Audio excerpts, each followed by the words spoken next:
Evangelho de João, capítulo 6, a partir do versículo 26, está escrito: Jesus respondeu e disse-lhe: na verdade vos digo, que me buscai não pelos sinais que viste, mas porque comeste do pão e vos saciaste. Verso 27, trabalhai não pela comida que perece, mas pela comida que permanece para a vida eterna, ao qual o Filho do Homem vos dará, porque a este o Pai Deus o selou.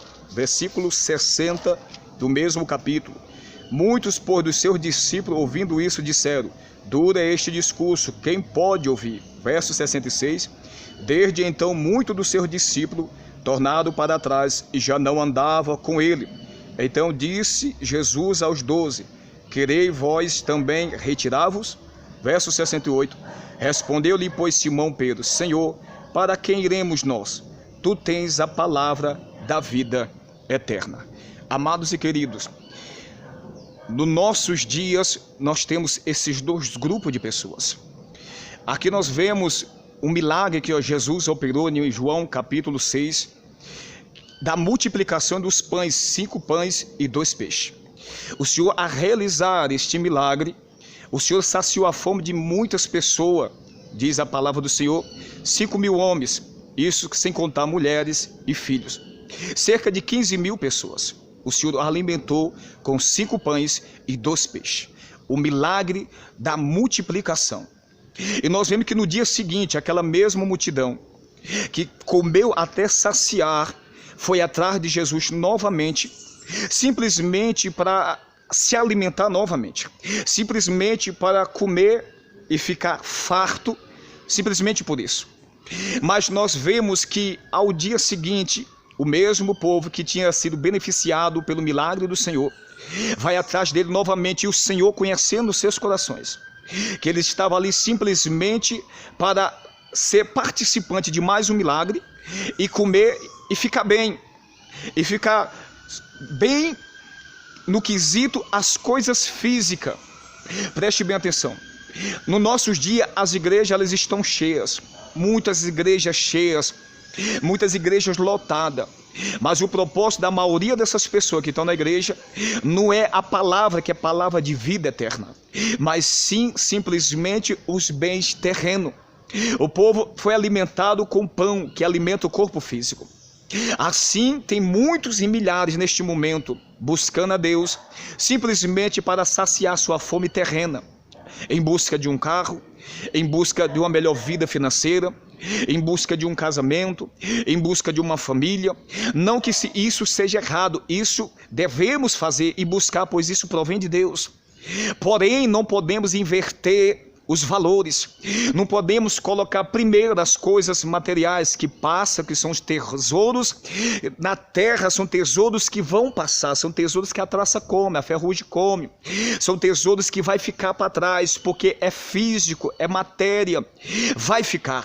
Então nós vemos esse grupo de pessoas que não queria compromisso com a palavra, nós vemos esse grupo de pessoas que não queria compromisso com o reino, não queria compromisso com a sua chamada, mas simplesmente uma bênção. Tem muitas pessoas, irmão, que vai na casa de Deus, recebe a bênção e nunca mais retorna nem mesmo para ser grato e agradecer ao Senhor. Tem muitas pessoas que é assim, mas veja que quando o Senhor fala, o Senhor prega a verdade, porque o Senhor sempre pregou a verdade. Ele disse: olha, trabalhar não pelo pão que perece, mas pelo pão que permanece, pela vida eterna, ao qual o Pai Deus vos dará. Qual é o pão? Jesus Cristo. Ele é o pão da vida. Preste bem atenção e veja o que o Senhor falou logo no mesmo capítulo, no capítulo 6, versículo 35 do Evangelho de João, capítulo 6, versículo 35, que está escrito assim, 6,35: e Jesus disse: eu sou o pão da vida, aquele que vem a mim não terá fome, e quem crê em mim nunca terá sede. Ele é o alimento completo, o pão espiritual, a palavra, ele é o verbo de Deus. E a água da vida é de Jesus, que vem a água da vida, a manifestação do Espírito da graça sobre nossa vida, para saciar o nosso espírito, a nossa alma, o nosso homem interior, nos alimentando e nos dando crescimento. Esse é o pão. Jesus, ele veio trazer palavra de vida eterna. Pedro entendeu isso. Os apóstolos entenderam isso, que o Senhor veio trazer sobre a humanidade na terra palavra de vida eterna. Não prazeres momentâneos, não riquezas momentâneas. Tem muitas pessoas buscando em Jesus somente as riquezas momentâneas, guardando tesouro na terra e não guardando tesouro no céu. Não ajuntei tesouro na terra, onde a traça e a ferrugem tudo consome, onde os ladrões minam e roubam. Quem é os ladrão? Satanás. João capítulo 10, versículo 10, o ladrão não vem senão a roubar, matar, destruir. A traça e a ferrugem, Jesus está falando em uma alegoria para nos dar a entender. E assim como a ferrugem como o ferro, assim como a traça como a roupa, assim é as riquezas terrenas, é as coisas físicas que hão de passar uma hora, um momento vai passar tudo para nós. Esse mundo deixará de existir, você perecerá porque você é mortal, nós somos mortais. Mas o Senhor diz, ó, guardai o tesouro no céu, onde a traça e a ferrugem não consomem, onde os ladrões não minam e não roubam. Satanás não pode tocar naquilo que tu guarda no Senhor. O adversário não pode tocar naquilo que tu colocou na mão do Senhor, porque está guardado nele, embasado na palavra, dentro da palavra. E o Senhor diz mais ainda, preste bem atenção no capítulo 6, o Senhor tem mais riquezas para nossas vidas. Mas em breve, certamente, eu vou estar falando novamente e dando continuidade a esta palavra poderosa. No capítulo 6, o versículo 50, está escrito assim, 55, porque a minha carne verdadeiramente é comida, e o meu sangue verdadeiramente é bebida.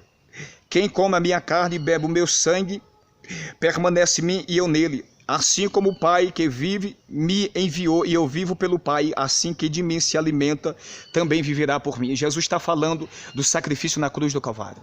Quando você entrega a vida para Jesus, você passa a se alimentar de Jesus, da palavra, beber a água da vida que te levará para a vida eterna. Que Deus os abençoe grandemente em nome de Jesus e se alimente de Jesus, se alimente da palavra, se alimente da água da vida, a comunhão, relacionamento através da oração, da fidelidade à palavra, da renúncia ao pecado.